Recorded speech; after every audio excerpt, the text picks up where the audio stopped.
Il faut dire qu'on ne s'y attendait pas.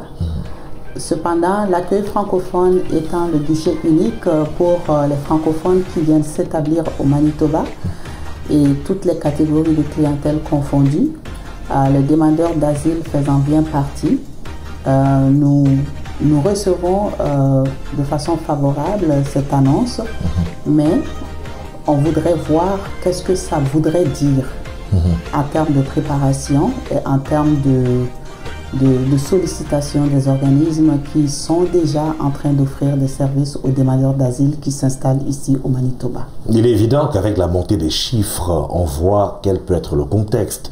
Le Québec n'en veut plus et a été très clair là-dessus, alors que le Manitoba, lui, il en demande encore. Est-ce qu'il n'y a pas de risque qu'accueil francophone soit finalement débordé? Si on parle spécifiquement des demandeurs d'asile francophones, parmi les demandeurs d'asile qui vont venir au Manitoba, je pense que l'accueil francophone a bâti une capacité qui pourrait éventuellement être renforcée pour justement accueillir ces demandeurs d'asile qui vont venir s'établir au Manitoba. Donc les bases et les jalons ont été posés depuis 4 ans maintenant, avec un financement que nous recevons du gouvernement du Manitoba justement pour cette catégorie de clientèle.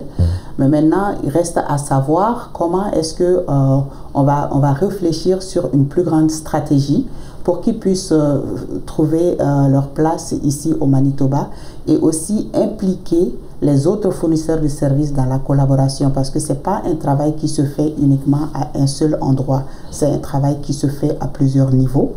Donc il faudrait que les services puissent collaborer ensemble, les fournisseurs de services, pour adresser justement. Donc il reste à savoir comment la province va adresser ce défi, et comment le gouvernement fédéral va travailler avec la province du Manitoba aussi pour parce que ça va créer une ruée vers le Manitoba.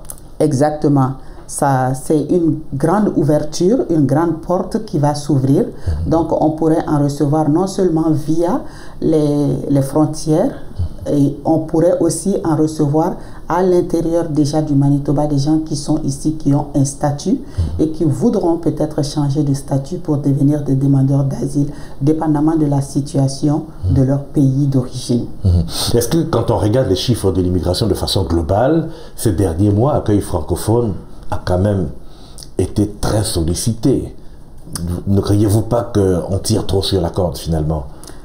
Oui, c'est vrai que l'accueil francophone a été beaucoup sollicité avec l'initiative afghane spécifiquement, parce que c'est une initiative qui a été lancée par le gouvernement fédéral, mais c'est une initiative qui a été beaucoup soutenue aussi par le gouvernement fédéral avec du financement assez substantiel pour embaucher assez de ressources humaines pour faire le travail. C'est vrai qu'avec cette nouvelle initiative qui s'annonce, ça va tirer sur la corde, mais en même temps, comme j'ai dit tout à l'heure, il y a déjà une base solide qui est implantée, donc il suffit de renforcer cette base-là, parce que il y a plusieurs programmes à l'intérieur de l'accueil francophone. Donc le programme destiné aux demandeurs d'asile est un programme qui est à part, qui reçoit du financement à part. Et ça n'impacte pas forcément les autres programmes qui desservent les réfugiés ou les immigrants économiques qui viennent s'établir au Manitoba. Quel est l'état des lieux de façon générale? Il y a eu une augmentation. Les demandeurs d'asile, nous avons fait un constat depuis le mois de janvier. Normalement, l'entente est une petite entente avec la province du Manitoba pour une centaine de personnes, mais rien que la clientèle de demandeurs d'asile a dépassé déjà 100 entre le mois de janvier et le mois de mai. Nous sommes à 109 clients qui nous ont sollicités en tant que demandeurs d'asile. Et donc, rien que pour les 2 derniers mois, il y a 69 personnes qui nous ont sollicité. Donc oui, on a vu une croissance vraiment très rapide de services de la part des demandeurs d'asile ici à l'accueil francophone. Surtout les francophones. Surtout les francophones, parce que il y a plusieurs centaines de demandeurs d'asile pour ce qui est du Manitoba de façon globale. Mais également, il faut dire qu'accueil francophone accompagne également des immigrants économiques. Et que là aussi les chiffres commencent à remonter. Exactement. Il y a beaucoup de familles qui choisissent le Manitoba comme destination, donc pour toutes sortes de raisons.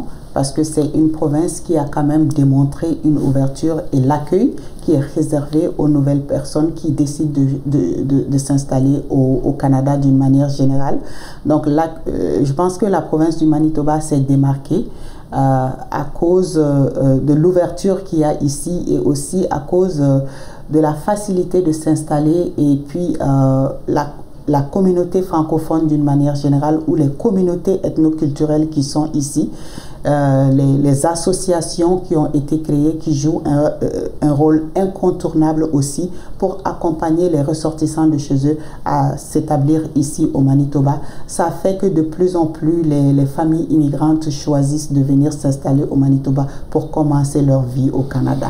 Donc en tant que point focal pour l'accueil francophone, justement, il faut s'attendre à vous voir autour de la table du gouvernement provincial ou encore autour de la table du gouvernement fédéral pour solliciter d'autres financements dans les prochains jours. Absolument. Et je pense qu'il ne faut pas attendre que l'avion atterrisse avant de commencer à préparer le terrain. Donc nous allons préparer l'atterrissage avant que l'avion atterrisse. Merci. Sarko, merci beaucoup. Merci, good love.